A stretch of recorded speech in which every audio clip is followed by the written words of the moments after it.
कि कैसे पूरी कायनात उसको बनाने में जुड़ जाती है। ड्रैगन के साथ बहुत अच्छा उनका बॉन्ड है, टॉम एंड जेरी टाइप का। और 11 बज के 11 मिनट पे 1 मिनट ही मिला था।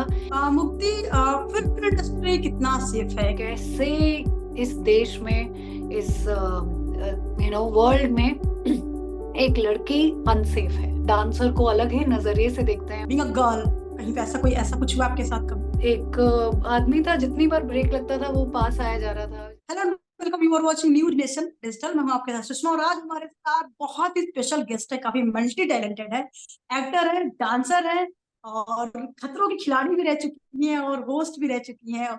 मुक्ति, बहुत बहुत स्वागत है आपका हमारे channel. Thank you for giving me such a nice warm welcome. Thank you.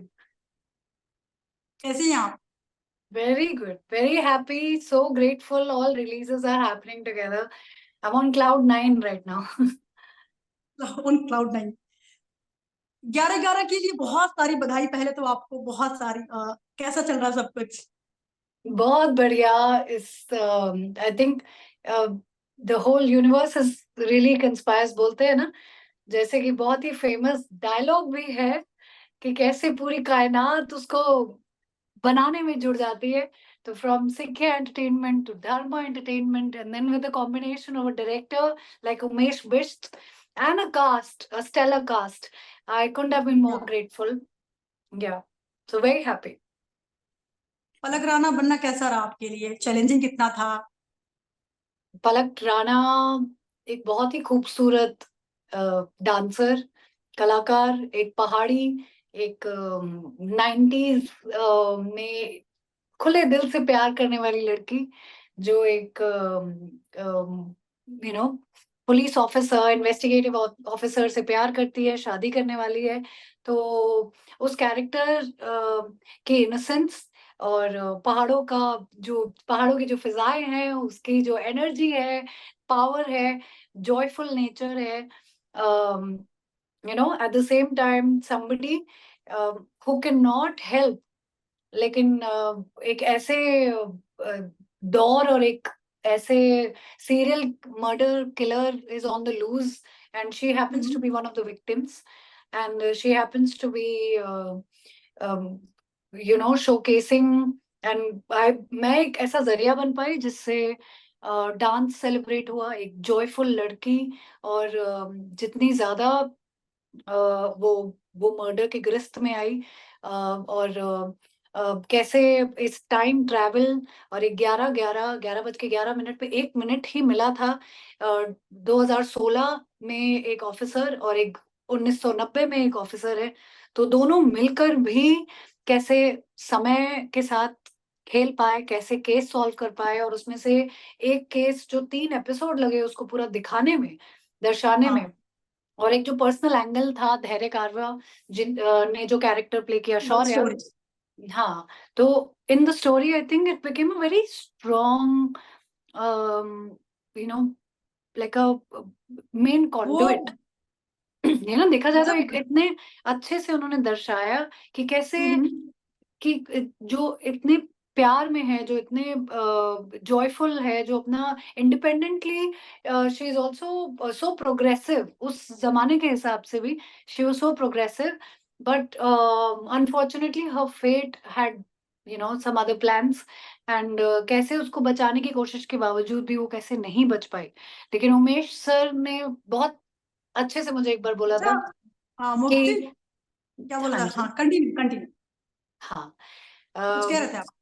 जी जी जी, तो उमेश सर के शब्दों में बोला जाए तो he has never celebrated death so beautifully than Palak राना's, because वो उतनी ही प्यार में भी थी और उतने ही प्यार से उन्होंने दर्शाया कि कैसे इस देश में, इस वर्ल्ड में एक लड़की अनसेफ है। और इस समय पे ये रोल कर पाना, जब ये इतना बड़ा मुद्दा है, दुनिया में सबके सामने दिख रहा है कि women safety is such a huge issue today, and if I could instigate a thought, or even provoke a thought ki how unsafe we are, and we could project it in a beautiful way. So I was very grateful that he chose me to showcase that. I'm getting goosebumps right now. Yeah. आप जैसे आपने put किया, आप बता रही हैं तो रोंगटे खड़े हो रहे हैं। जब आप शूट कर रही थी और द होल आइडिया कॉन्सेप्ट आपके पास था, और आप फील कर पाते, महसूस कर पाते जब देखते हैं कि सराउंडिंग में ऐसा चल रहा है, उस कैरेक्टर को आप प्ले करते हैं, तो लगता है कि आप बहुत कनेक्ट फील कर पाती होंगी। बिल्कुल कितना बिल्कुल। टफ रहा होगा फिर तो। मैं दिल्ली सेक्टर 9 रोहिणी की लड़की हूँ, और अच्छा। हम घर में 4 बहनें हैं, और हमेशा मैंने सुना है कि अंधेरा होने से पहले घर आ जाना और कैसे अपना ध्यान रखना है, और एक डांसर होने के तौर पे भी किस तरीके से डांसर को अलग ही नजरिए से देखते हैं, उनकी ट्रेनिंग, और कैसे we consider our bodies as temples, and या to not have that freedom, safety, I had a responsibility to showcase that no matter how strong you are, but कुछ चीजें हैं जो हमारे कंट्रोल के बाहर है, और उसको दर्शाना और उसको एक विक्टिम को प्ले करना, एक एक तो मेरे लिए मैं अपने आप को बहुत स्ट्रांग मानती हूँ, and I am constantly when I am faced with, मतलब जब मैं अपने जिंदगी में, जब निजी तौर पे जब भी मैं देखती हूँ कि कभी भी मजबूर हूँ, या फिर मैं एक विक्टिम के तौर पे अपने आप को कभी भी नहीं देखना चाहती हूँ, तो मुझे सर ने चूज किया और मुझे ये समझा कि ये कैरेक्टर प्ले करने के लिए परफेक्ट है, क्योंकि you will be somehow rooting for a character, you will be rooting for an individual, that person is so strong, वो अपने आप को तो सेव कर लेगी, और टाइम के थ्रू भी the officers also try to save her, but उसके बावजूद वो सेफ नहीं हो पाती है। तो कितनी ग्रेव है ये सिचुएशन, कितनी मतलब एक पूरे सिस्टम को बदलना जरूरी है, नजरिए को बदलना जरूरी है। तो एक बहुत बहुत ही महत्वपूर्ण है इस पड़ाव पर ये प्ले करना, और अपने आप को इतना आउट ऑफ कंट्रोल एक कैरेक्टर प्ले करा, और I felt so happy that ये जो मेकर्स हैं, फिल्म मेकर्स हैं, और जो प्रोडक्शन है, उन्होंने भी बहुत रिस्पॉन्सिबली दर्शाया कि कैसे, क्या मतलब, how things go out of control, how ये जो किलर की साइकी क्या होती है, ऐसा लोग जो सोचते हैं वो कैसा सोचते हैं। तो उन्होंने बहुत सेंसिटिवली इसको दिखाया भी मैटर को, और किस तरीके से officers also try to do their best, even as a system we blame, हम बहुत आसानी से ब्लेम करके निकल जाते हैं कि ये ठीक नहीं था, वो ठीक नहीं था, बट हम ये नहीं देखते कि हमारा नजरिया क्या है। हमारे आसपास जब ये हो रहा होता है तो हम कैसे दरवाजे बंद करके डर के बैठ जाते हैं, या फिर हमारे साथ जब होता है तो हम लोग, बहुत सारी लड़कियों ने ये भी बोला है कि उस समय में मैं कुछ नहीं कर पाई, बाद में वो आवाज उठाती हैं, लेकिन उस समय आवाज उठाना कितना जरूरी होता है ना। तो आई थिंक वो एक समय आ गया दूसरों के लिए है। आवाज उठानी बहुत जरूरी है। बिल्कुल। मुक्ति, आप दिल्ली में रही हैं, आप या फिर आप ऐसे फील्ड में हैं कि आपकी कोई टाइमिंग एक शेड्यूल नहीं हो सकता।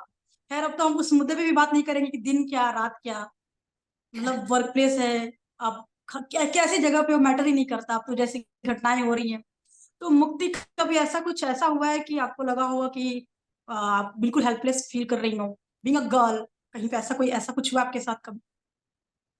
हम्म, मैं 8th स्टैंडर्ड में थी तब, मुझे बहुत अच्छे से याद है कि हम बस में ट्रैवल करते थे, और मैं, मेरी मम्मी और एक बहन कृति दी, हम तीनों, एक मंडे मार्केट एक लगता है, बहुत ही फेमस मार्केट था हाँ। दिल्ली में, तो हम बस में गए थे, और वापस आते आते थोड़ी शाम हो गई थी, तो 5 साढ़े 5 हो रहे थे, और एक आदमी था, जितनी बार ब्रेक लगता था वो पास आया जा रहा था, जितनी बार ब्रेक लग रहा था वो पास आया जा रहा था, और जैसे ही जोर से बस रुकी तो उसने थोड़ी बदतमीजी करने की कोशिश करी। तो मुझे, मेरी जो बड़ी बहन है नीति दी ने हमेशा कहा था कि कोई कुछ करे तो उसको शांति से देखो मत, उसको बस जवाब जरूर दो, और कभी भी उसको जाने मत दो अपनी आंखों के सामने से, जब तक तुमने उसको सिखाया नहीं है कि तुमने जो किया है वो गलत है। तो इतनी पावर खुद में है और इतना कंट्रोल खुद के पास होना चाहिए कि अपनी जिम्मेदारी ले सकते हो अपनी सेफ्टी की। तो वो जब हुआ, वो लड़का भागने लग गया और बस से उतरने लग गया, अच्छा। और बस चलने ही वाली थी कि पता नहीं क्या आया। मैं 8th स्टैंडर्ड में थी, तो मुझे दीदी की बात आ रही थी कि उसको जाने मत दो, बिना जवाब दिए। और मैं जवाब कैसे देती, वो तो भाग रहा था। तो मैंने उसको जोर से लात मारी और बस से लुढ़कता हुआ गिर गया था। और बस में 2-3 लड़कियों ने देखा, और एक लड़की आई मेरे पास, बोला थैंक यू आपने ये किया, क्योंकि उसने बदतमीजी मेरे साथ भी की थी। मैंने कहा आपने जवाब क्यों नहीं दिया? तो उस समय एक सेंस ऑफ बिलीफ आ गया था कि हाँ, ये पावर हमारे अंदर है कि कोई हमारे साथ बदतमीजी करे तो उसको जवाब जरूर दो।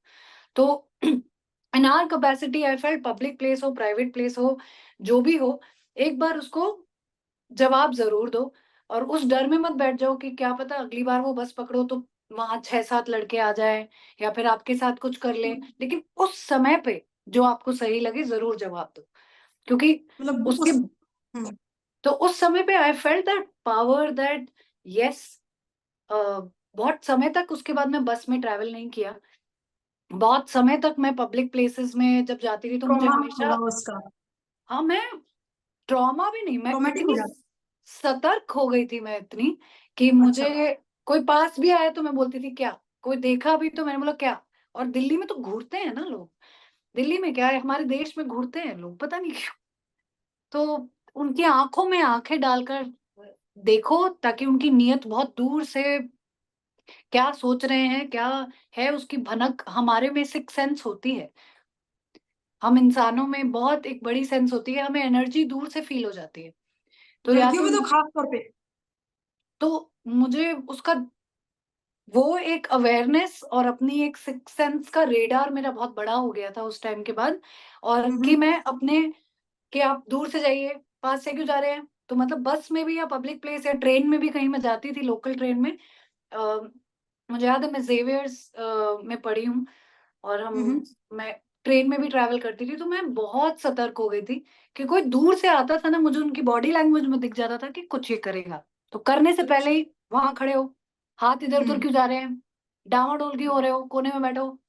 तो मतलब मैं फुल मॉनिटर बन गई थी इस चीज की, कि मतलब मेरी मेरी और लेडीज कंपार्टमेंट या फिर जनरल कंपार्टमेंट में कोई अगर लड़की है, तो मैं उसके हम्म। इर्द गिर्द भी कुछ भी देखती थी तो बोलती थी साइड हो, क्या कर रहे हो, इधर हो जाओ।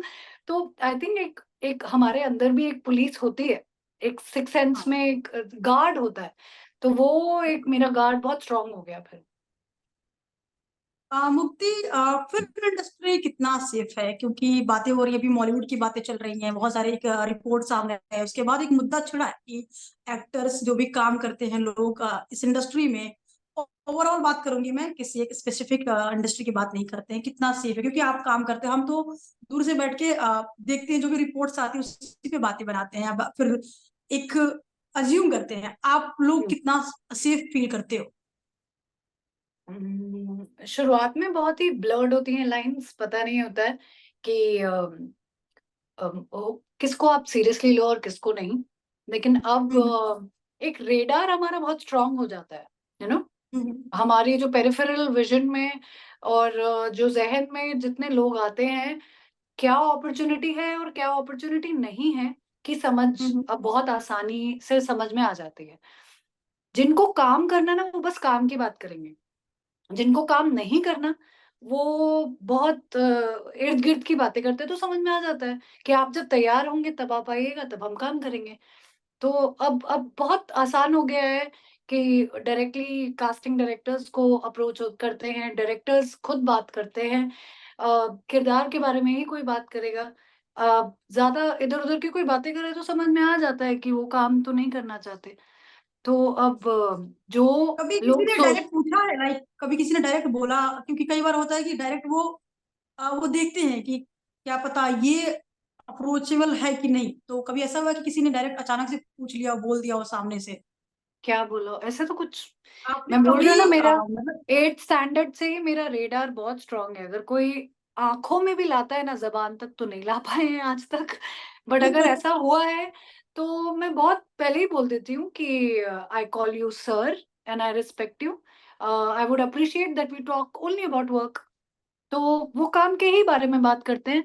ये हमारी जिम्मेदारी है, हम how we want to be addressed, be it a man or a woman, you know, दोनों कि भी। आप आपको पता है कि आप क्या करने आए हो। अगर किसी और चीज में अगर मैंने अपना वक्त जाया किया तो मैं काम नहीं कर पाऊंगी। तो मैं बहुत ही I am very strict about what I give my focus and time and attention to. वरना मैं जहन में भी नहीं रखना चाहती हूँ कि कुछ और चीज के बारे में बात हो। तो वो बहुत ही मतलब आप मुद्दे ने लाइन ड्रॉ कर ली है, वो लाइन आप लोग हाँ आपने वो ड्रॉ की लाइन।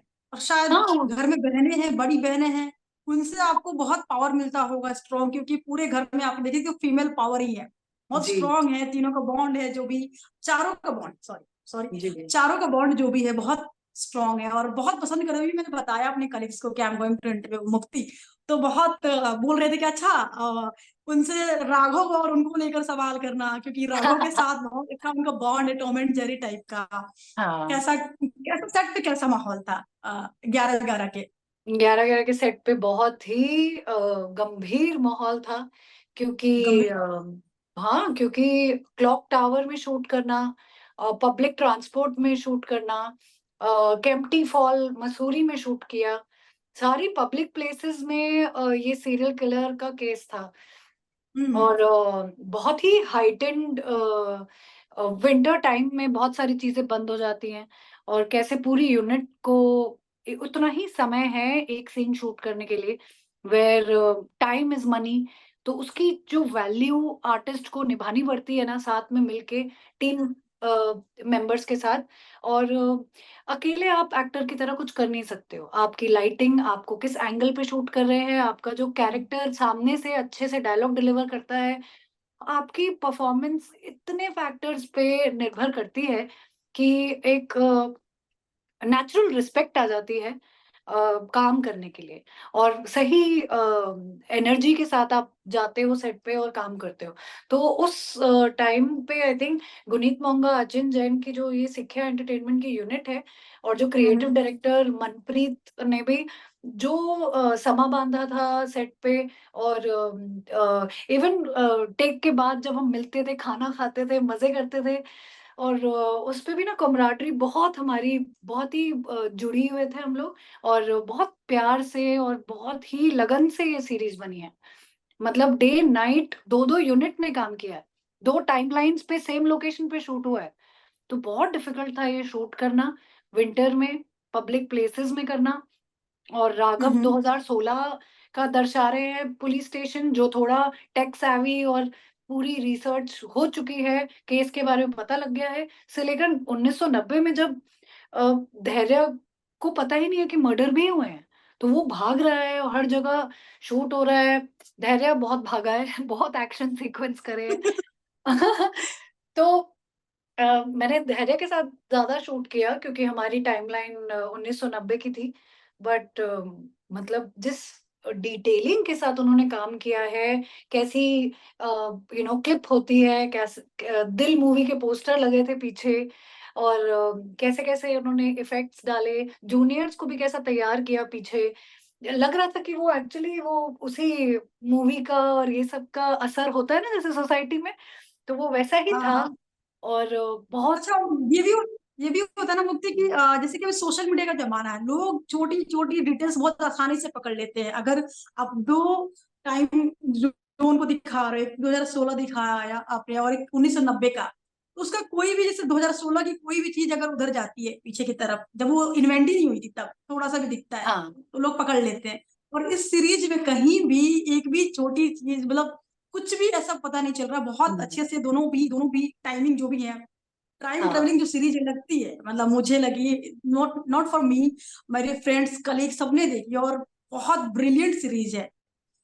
थैंक मुझसे प्रॉमिस किया था, कृतिका सर से हमने कनेक्ट किया था, राघव जीवाल से भी बात हुई इस बारे में, और सब बहुत कॉन्फिडेंट थे कि बिंज वॉच होगी ऐसे। और सीरीज आई सच में, बहुत बिंज वॉच ही देखी है सबने, किसी ने हाँ ब्रेक नहीं लिया है, वो खत्म हाँ करके ही उठे सीरीज, भले रात गई पूरी।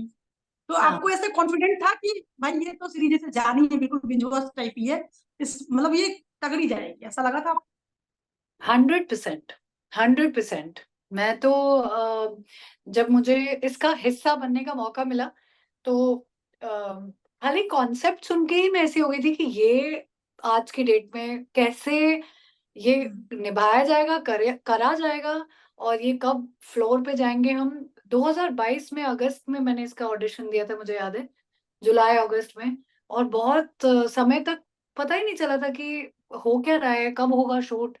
अब जब वो मुझे सिलेक्ट किया, शूट डेट दी, तब वो क्या क्या शूट कर चुके थे और क्या क्या कहाँ तक कहानी पहुंच गई थी, तब पता चला कि ये इतना होमवर्क लगा होगा इनको, टाइम ट्रैवल करने के लिए, वो सीक्वेंस शूट करने के लिए, ट्रीटमेंट के लिए, कलर टोन्स अलग सिलेक्ट करने के लिए, हर एक चीज का रिसर्च करने के लिए।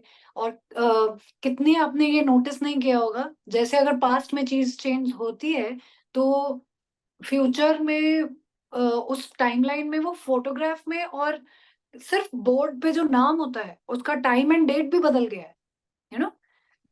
और किस तरीके से उन्होंने वो किया, बहुत स्मार्टली प्ले किया। एंड बट उसको शूट करने में कितना टाइम लगता होगा, उसके पीछे बैकग्राउंड म्यूजिक और क्या क्या डालकर, मतलब film making is beautiful. I think इसके अगर देखा जाए तो 8 एपिसोड्स हैं, बट अगर देखा जाए तो ये 3 फिल्मों के बराबर काम किया है, you know. So huge respect for the makers, and Umesh sir is my favorite. I want to work with him again. He's brilliant. मतलब मैं सोचती हूँ कि इंटरव्यू जाए उन तक और बात पहुंचे आपकी, या फिर आप जी, डायरेक्ट बात करके आ गए कि देखो अगली फिल्म भी आपके साथ। I hope. बात अच्छा, आपका जो कैरेक्टर है पलक राणा का, तो पलक भी डांसर है, आप आप भी प्रोफेशनल डांसर हो, तो कैरेक्टर क्या डायरेक्टर साहब ने कैरेक्टर आपको देखने के बाद लिखा, कास्ट करने के बाद की बाद में कास्टिंग हुई है, क्या था? नहीं नहीं, उसकी कास्टिंग आई थिंक वो ही देखकर की जा रही थी कि कौन डांसर है डांस, जो एक्टिंग कर सकती है। तो तो यहाँ पे तलाश, हमारी मल्टी टैलेंटेड मुक्ति मिली उनको, उनको मुक्ति मिल गई। उसको मुक्ति मिली कि उन्हें मुक्ति मिली, मल्टी हाँ, टैलेंटेड डांस कर सकती नहीं, हैं। इवन कास्टिंग के लिए I really want to thank casting bay, Anmol Ahuja, Kritarth Sethi, even Manpreet जो क्रिएटिव डायरेक्टर है। मनप्रीत ने तो डे 1 पे मुझे डायरेक्ट फोन करके बोला था कि ये कैरेक्टर में मुझे आप ही दिख रहे हो, तो आई होप आप अच्छा काम करो ऑडिशन में, क्योंकि अगर ऑडिशन अच्छा हुआ तब हम आगे बात करते हैं। फिर उसके बाद कुछ महीनों तक बात नहीं हुई, तो मुझे लगा शायद मेरा ऑडिशन नहीं अच्छा लगा कि क्या हुआ। और मैंने कभी पूछा नहीं कि क्या हुआ क्या हुआ, बट अपने आप डायरेक्ट कॉल आया जनवरी में कि हम 1 हफ्ते में शूट कर रहे हैं, ये आपकी टिकट से आ जाइए। मैं कहा हाँ। मैं कहा अभी मुझे और क्या सीन्स है, मुझे सिर्फ ऑडिशन का सीन पता है। कहता है वो सब बता देंगे, आ जाओ। तो I think I love the confidence that they had in me. And वो ऑलरेडी कितनी चीजों से जूझते हैं ये करते हुए, वो मुझे समझ में आया। पहले 2 एपिसोड ऑलरेडी शूट हो रहे थे वहां पे, मैं सेट पे ही सबसे मिली हूँ, और राघव को तो बताने, हम दोनों सेम सीरीज कर रहे हैं। अच्छा, मतलब राघव को पता ही नहीं था? नहीं, मुझे लगा कि मतलब पहले से आप लोग जानते हो तो पता होगा कि देखो साथ में कभी वादा किया होगा कि साथ में हमने रियलिटी शो होस्ट किया और साथ में सीरीज करेंगे, तो साथ में करते स्क्रीन शेयर करते हैं ऐसा, मुझे ये नहीं, लगा। काश काश ही पता होता। लेकिन फियर फैक्टर, दिल है हिंदुस्तानी, और अब 11-11, एक अलग ही जर्नी आई थिंक मेरी राघव के साथ है। And from dancer to a stunt woman and stunt man to a host, and now acting together, एक ऐसी ट्रेजेक्टरी पे हम दोनों का करियर जा रहा है कि now people are calling us that wow, ये इतना ही अच्छा एक्ट भी करते हैं जितना अच्छा डांस करते हैं। डांस, तो we are very very proud. And हमने एक दूसरे को ये कॉल करके बोला भी है कि तेरे भी 3 रिलीजेस आ रहे हैं, मेरे भी 3 रिलीजेस आ रहे हैं। And I'm so happy that he proved himself, and for many years, he kept aside um, that want to prove himself and this and that, and he was working I think underground, और actors का काम होता है ये, जब तक काम दिखता नहीं है बाहर, उसके बारे में आप बात भी करोगे तो लोगों को कैसे समझ में आएगा कि क्या चल रहा है आपके अंदर, यू नो। तो बट हमें पता था कि वो पता कौन चल गया आप सबको, किल के बाद राघव के बारे में पता चल गया, और आपके बारे में भी पता चल गया कि हम्म, मुक्ति जितनी ब्यूटीफुली डांस कर सकती है उतनी सीरियस होके वैसे एक्ट कर सकती है। मुक्ति को क्या पसंद है? अगर मुक्ति के सामने एक डांसिंग का करियर रखा जाए, एक एक्टिंग का, तो मुक्ति किसे चुनेगी? How can you ask my body to stay away from the soul? अब मैं एक ही चीज है ये। मैं हम्म, अपने बॉडी से कोई कहानी बताती हूँ तो अपनी आवाज से और अपने विश्वास से एक्टिंग करती हूँ।